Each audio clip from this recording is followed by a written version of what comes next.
And welcome to Spectrum Television News at 12. I am Uyai MM. Come to you live from Uyo, the capital city of Akpabio. Let's take a look at the headlines. President Tinubu pledges to make transport sector pride of Nigeria's economy. Governor Moino reiterates commitment to transparent process in ongoing civil service recruitment. Plus, European leaders to join Zelensky at a meeting with United States President Trump today. Stay tuned for details of these and more in a moment.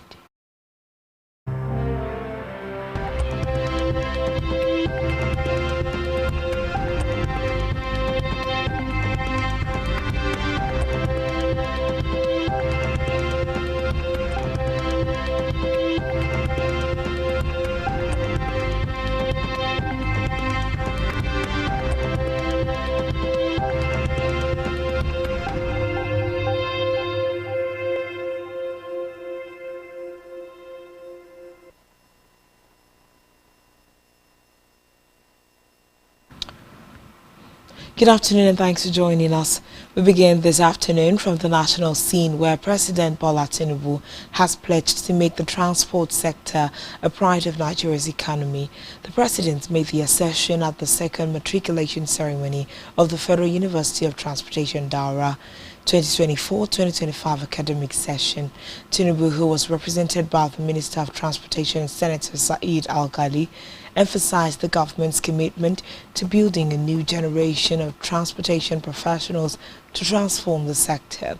According to the statement made available to newsmen in Abuja, Tinubu said FUTD has made significant progress since its establishment by focusing on transportation education, training and research. The president added that the institution is strategic to the government's resolve to produce world-class transportation students to address the dearth of human capacity in the transportation industry with a deep focus on Nigeria's rejuvenated railway system. Away from that, the federal government has launched the Basic Education Transformation Agenda, a comprehensive reform package designed to boost school enrollment and improve learning outcomes nationwide.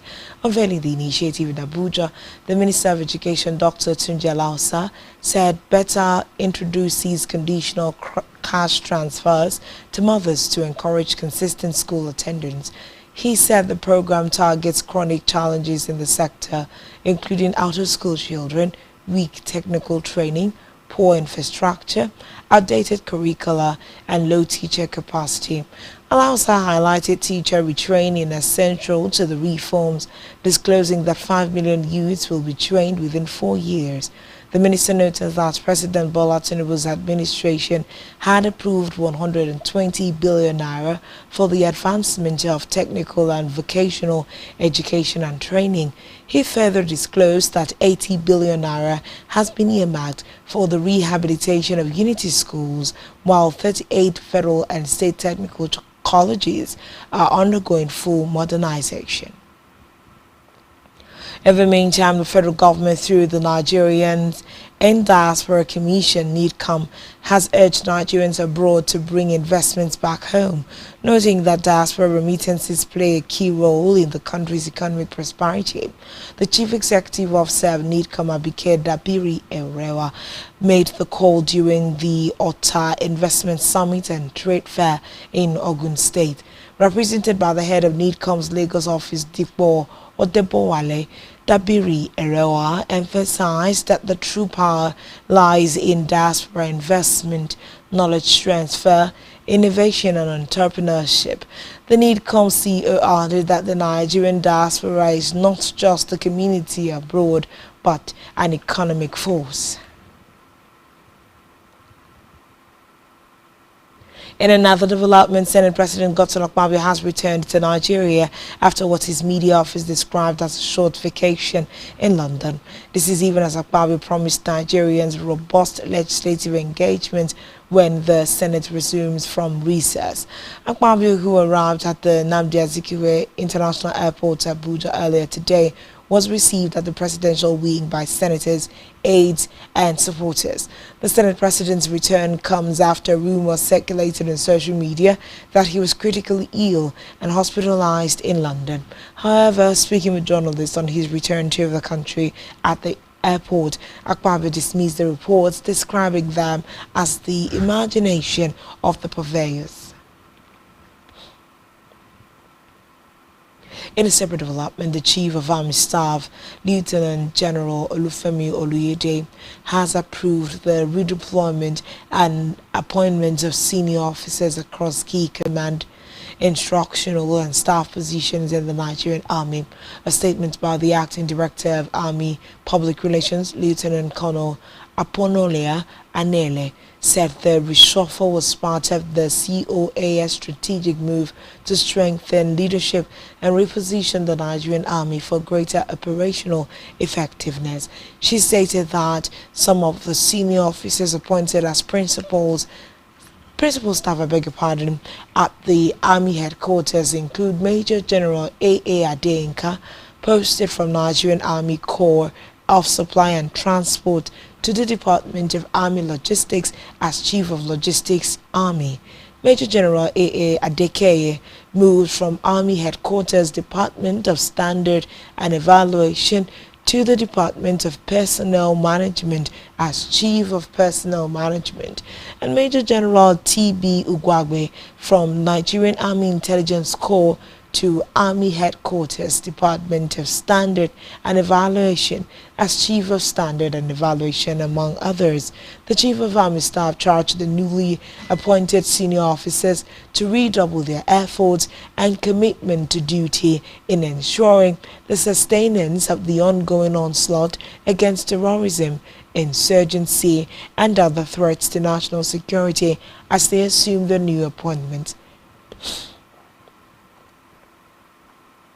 Here in Akpabio, the state's governor, Pastor Moina, has reiterated his administration's commitment to a merit-based, transparent process in the ongoing recruitment of 3,000 workers into the state civil service. Speaking at the monthly prayer service at the Latter House Chapel, Government House, Uyo, the governor said the screening will be computer-based to ensure a level playing field for every Akpabio youth who applied.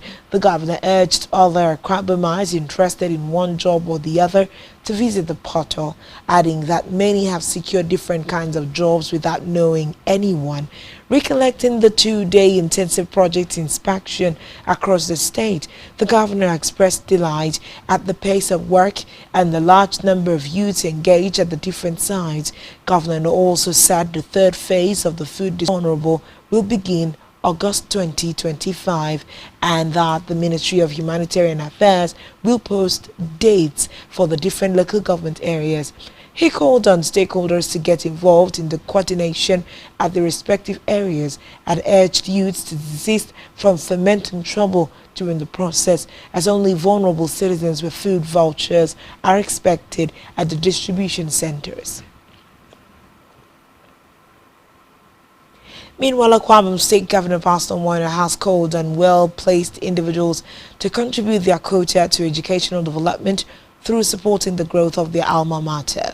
Speaking at the special quarterly meeting of Victory High School Old Students Association 1981 set held at the school's hall in Ikeja, Lagos, Governor said the social attainment of individuals accredited to the positive nurturing by their alma mater and must be duly referenced by them. He emphasized the need for qualitative education, stressing that under his leadership, Akpabio State was building model primary schools across the state as well as model secondary schools in the 3 senatorial districts to ensure the impartation and qualitative delivery of comprehensive and sound education to Akpabio children.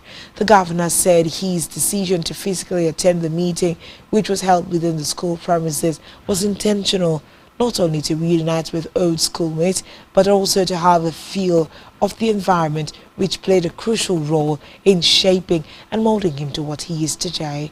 Governor Eno appreciated the leadership of the association for keeping the flag of the school flying, and also appreciated God for blessing the set with different classes of people, including senior advocates of Nigeria, captains of industry, and other well-placed individuals.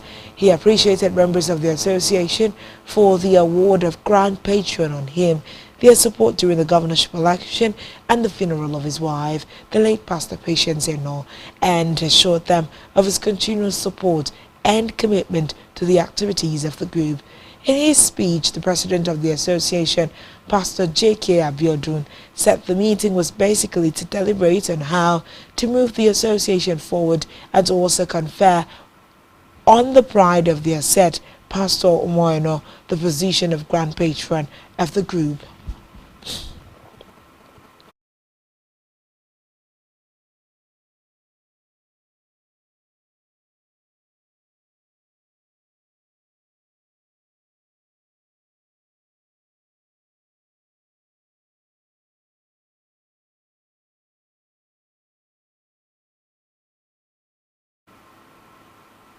Now to the continent of Africa, where Qatari officials have said that a draft agreement to the end fighting between the Democratic Republic of Congo and the M23 rebels has been shared with the government and the rebels. The news comes ahead of today's deadline agreed on last month between Kinshasa and the Rwanda-backed rebel group to reach a peace deal. He said that while the timeline had not been met, both parties have responded positively to the facilitator and expressed a willingness to continue negotiations. Recall that the roadmap in the Declaration of Principles signed on the 19th of July in Qatar had called for negotiations to begin by August 8, with a final deal reached by today.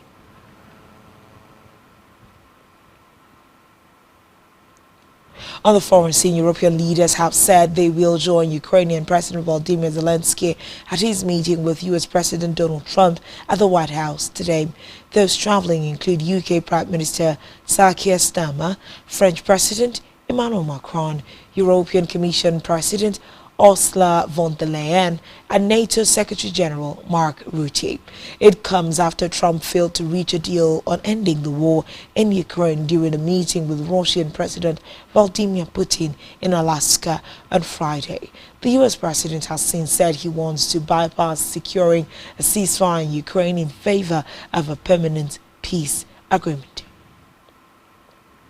Still on the foreign scene, Donald Trump says Volodymyr Zelensky can end Russia's war if he wants to, but rules out Ukraine joining NATO as part of a peace deal.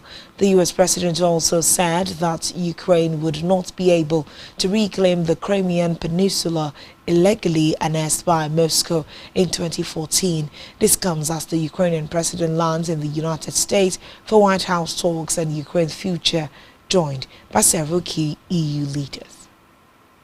Still to come in the news. Leeds United to face Everton tonight in Premier League. Stay tuned for details of this and more in a moment.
Welcome back and thanks for staying tuned, and now to the rest of the news stories.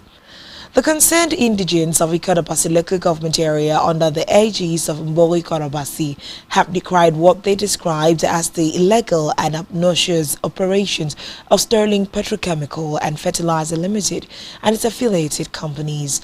The group made its position known during a press conference held in Uyo, the Akpabio state capital. A correspondent Esther Otoyo was there and brings the details.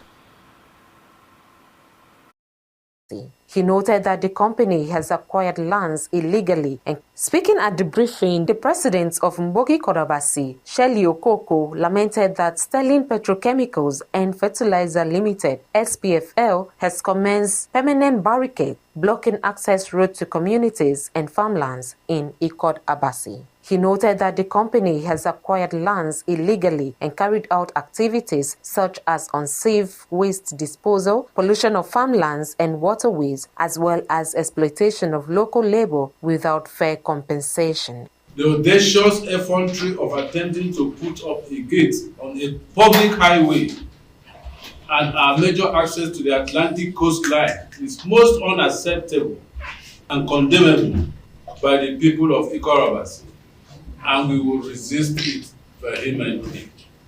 On May 17, 2021, Sterling Petrochemical and Fertilizer Limited, accompanied by heavily armed police, army, and naval personnel, forcefully entered ancestral lands belonging to communities in Ikorobasi. Using heavy-duty machinery, including bulldozers and caterpillars, they destroyed economic trees, crops, residential structures, and vital vegetation, resulting in massive environmental degradation and disruption of the local ecosystem.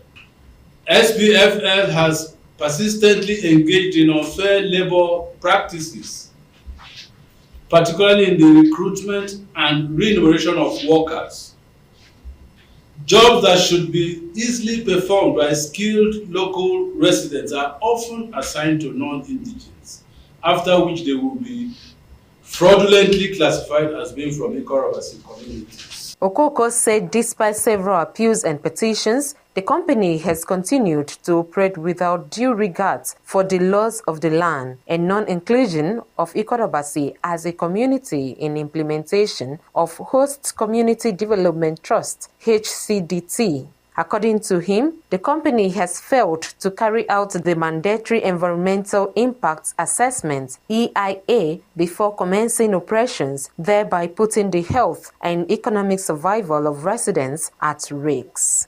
We totally reject the SPFL/affiliate company's provocative Host Community Development Trust (HCDT) scheme, which so invidiously excludes some integral part of Ikorobasi in its Host Community Development Trust (HCDT) scheme.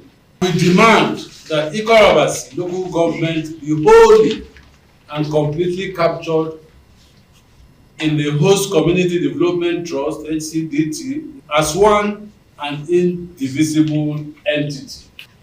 Despite our letter dated 9th March 2022, the company has refused to conduct and submit any environmental impact assessment (EIA) as required by law before commencing operation in Ikorobasi lands. While responding to questions from journalists, Chairman Ikorobasi called on the state governments and relevant regulatory agencies to immediately investigate the activities of Sterling Petrochemical and Fertilizer Limited and their affiliate companies with a view to sanctioning the company and compelling it to comply with global best practices. You must have heard in this state, our state governor, expressing his displeasure over the way and manner Sterling Global is encroaching on the state land. He was referring specifically to Ikorobasi, outside the area that they were given. The state government is aware of what is going on there. But as the people who are directly impacted, we have to come before the whole world to give that company notice that henceforth we are not going to be looked at as being docile any longer, and so that they have to sit up. Mbogi Kodabasi is an apex socio-cultural organization and mouthpiece of the people of the Kodabasi local government area. Present at the conference were former National Assembly member Dr. Akpabio, former leader of council Ufok Frank, Oko Achibong, and former secretary of council Ntia Thompson, among others. Esther Otoyo, Spectrum News. Speaking at the brief. On our business news, the Organization of Petroleum Exporting Countries, OPEC, has revealed that Nigeria's average daily crude production rose to 1.5 million barrels per day in July, noting that this is a 7,000 barrel per day increase above the quota approved for Nigeria. The latest oil output figures indicate that the country has sustained its crude production above the OPEC quota for the second consecutive month. According to OPEC monthly oil market report for July, crude output increased marginally by 2,000 barrels per day from 1,505 million barrels per day in June to 1,507 million barrels per day in the following month. Recall that crude production dropped to 1.46 million barrels per day in February. It worsened in March, falling to 1.40 million barrels per day.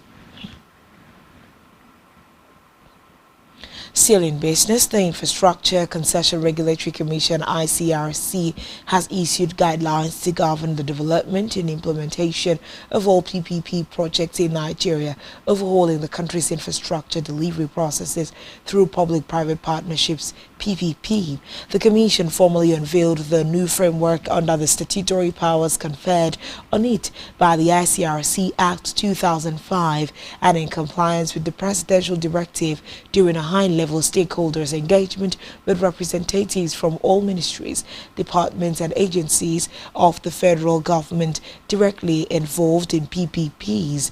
According to a statement, the guidelines provide direction and requirement to set up the project's approval board for the new approval thresholds under 20 billion naira for ministries and under 10 billion naira for agencies and parastatals as approved by the president. It also provided steps for preparing the outline business case, full business case, and financial model which guides the procurement route and PPP agreement, among others.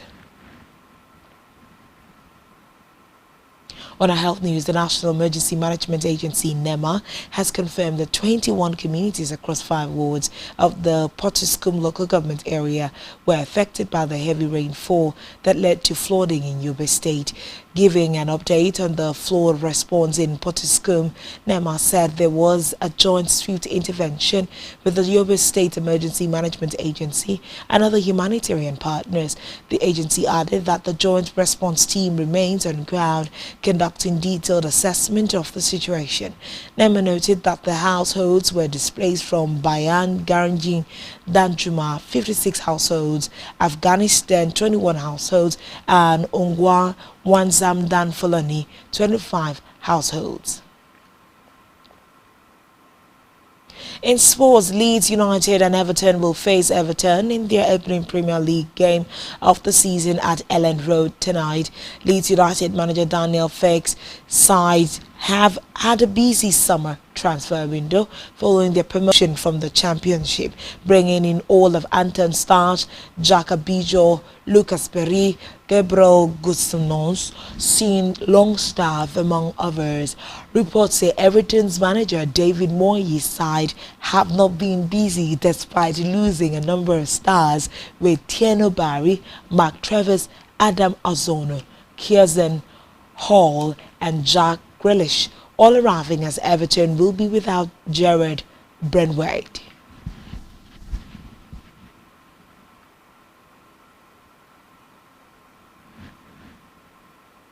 Finally, on the news at this hour in entertainment, Big Brother Nigeria Season 10 housemate Otega and Kainkumi have been evicted from the reality show. The duo were evicted during the live eviction show on Sunday. They received the least vote among housemates up for eviction. And that's where we draw the curtains on this bulletin of the news. Do also follow us on social media, subscribe to our YouTube channel, all of which you can find at our website, spectrumtvlive.ng. This has been Spectrum Television News at 12 a.m. Uyai MM. Thanks for watching. Enjoy the rest of your day.